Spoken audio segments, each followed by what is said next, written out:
Мен мына шай дегеннен есіме түсіп отыр.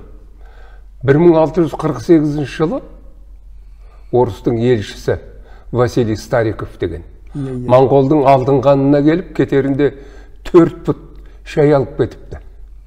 Содан алып барып, кәдімгі шай өнағаннан кейін іргедегі қазақтардан сұрастырып отырады.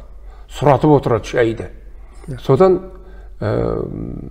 мына шәугім, самаурын, шайнек деген дүниелер пайда бола бастайды.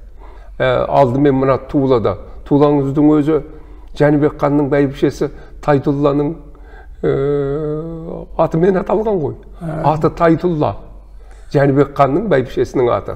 Содан кәдімгі мына кіші жүздің қазақтары Еділ мен Жайықтың төңірегінен бастап Москваға дейін жайлап қайтып отырған. Бұның барлығы Тайтулланың жайлауы болған. Енді сол көңілі көтеріліп отырғанда құдаларының біреуіне сыйлай салған ғой. Содан Тула деген қалған.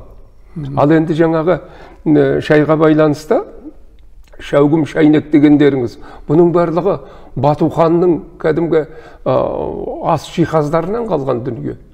Содан келіп, кейінірек сол шай орыстың жерінде сатыла бастады. Бүгін ол шай кәдімгі орыс шайы деп аталатын болды. Ол бізден алынған дүние, оған дейін орыс шайды білмейтінді.